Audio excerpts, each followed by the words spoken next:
Hola a todos, mi nombre es Julián Caro y hoy vamos a estar hablando acerca de los conflictos familiares.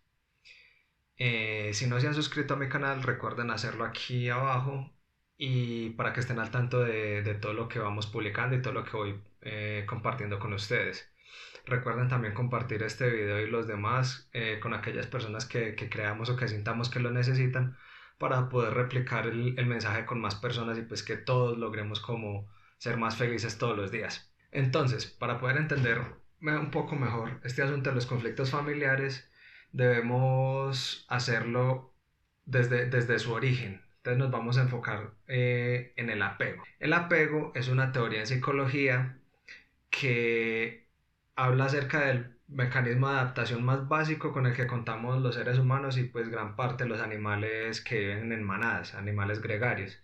Este mecanismo es la primera forma de adaptación que tenemos, como les dije, pero es un mecanismo que se basa en las emociones y en función de cómo se comporten y cómo se hace balance ese movimiento de emociones en los primeros meses y años de vida, va a ser cómo respondamos a las dificultades y a la vida a lo largo de la vida. El apego, al ser el primer mecanismo de adaptación que tenemos, pues es el que más refuerza conexiones a lo largo de la vida y por lo tanto se convierte como en una especie de primera personalidad, o sea, es como lo más cercano que tenemos a una personalidad y es algo que replicamos una y otra vez a lo largo de toda nuestra existencia. Eso no quiere decir que sea un punto fijo, pero sí quiere decir que movernos en ese espectro del espejo, o sea, movernos de un lado al otro del apego, es un poco más complicado y requiere un poco más de esfuerzo.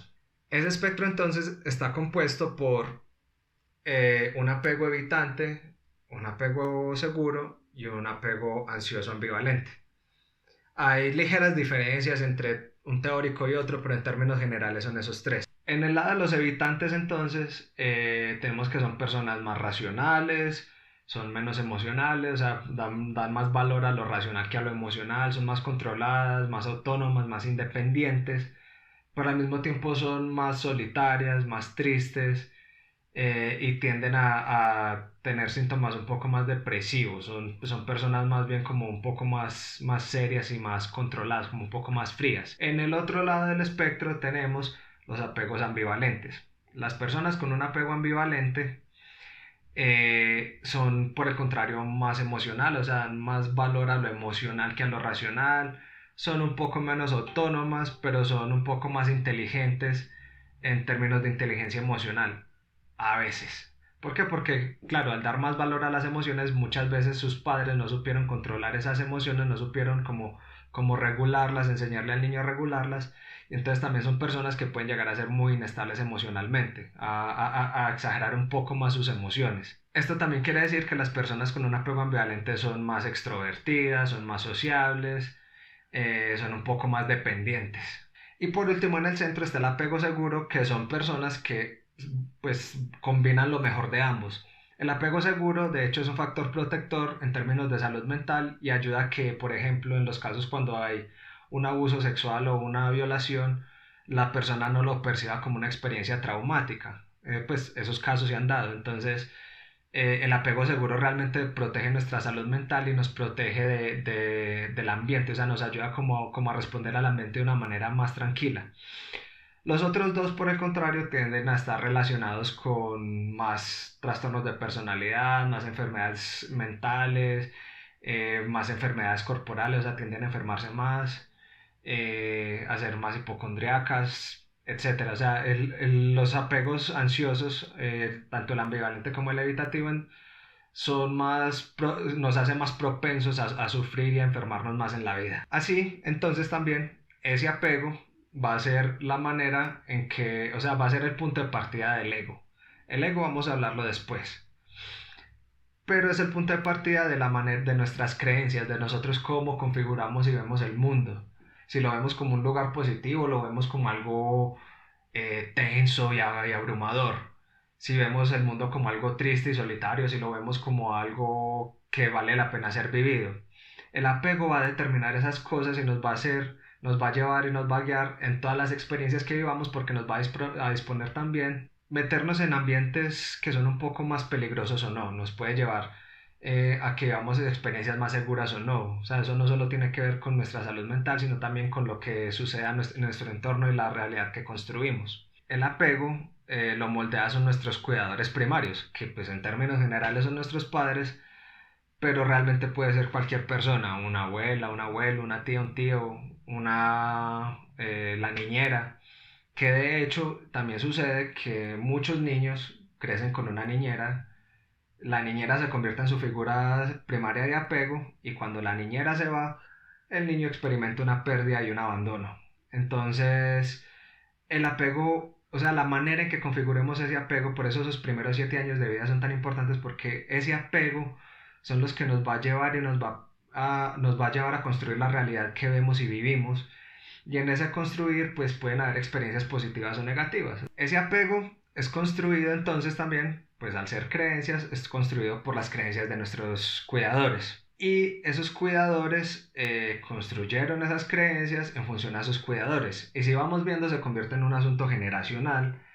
Y entonces todas las creencias disfuncionales que ha tenido nuestra familia se van a ver reflejadas en los hijos. De ahí viene el dicho que son los hijos los que vienen a enseñar a los padres y no los padres los que vienen a enseñar a los hijos. ¿Por qué?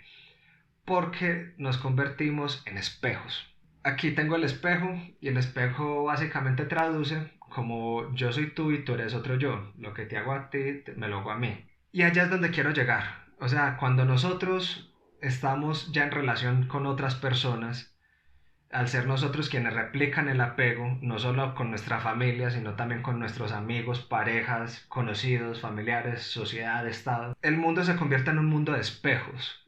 Entonces, ¿cómo lograr ser un espejo limpio y hacer un caleidoscopio con las personas que tenemos? O sea, ¿cómo lograr reflejar la verdad y cómo ser nosotros mismos un espejo limpio que refleje cosas bonitas para los demás, que refleje su realidad? Una de las primeras estrategias es la psicoterapia. La psicoterapia, los psicoterapeutas nos especializamos en trabajar esos asuntos de apego, en trabajar esos asuntos que vienen con las creencias con las que crecimos y en flexibilizarlas y perdonarlas y sanarlas para que pasemos de estar en estos extremos a movernos un poco más hacia el centro, a tener un apego más seguro.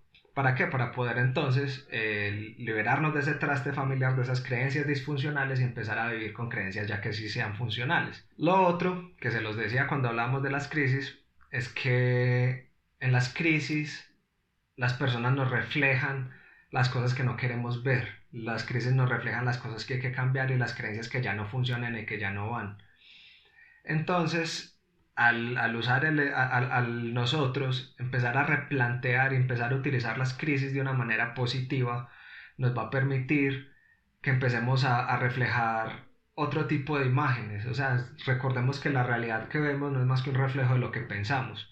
Y si nosotros estamos pensando mal, pues entonces las imágenes que vamos a ver son negativas y van a ser terroríficas y van a tener todo el grado de sacrificio y de dolor que no nos gusta. En ese orden de ideas, no sé si a ustedes les haya pasado, muy seguramente, que se ponen a pelear con alguien porque ese alguien dijo algo que tú malinterpretaste o que no entendiste bien en su momento y resulta que pelearon sin razón. Bueno, eso es un ejemplo del espejo. Resulta que las cosas que nos molestan de los demás son las cosas que nos molestan de nosotros mismos y son las cosas que nosotros tenemos que empezar a trabajar y perdonar. Son las cosas que tenemos que empezar a resolver en nosotros. Mientras más pronto lo hagamos, como les decía, cuando hablamos de crisis, mucho mejor porque entonces el sacrificio va a ser mucho menor y los resultados van a ser más rápidos. Eso también significa que no nos tomemos nada personal, pues porque realmente el otro no está molesto con nosotros, sino que está molesto con ellos mismos.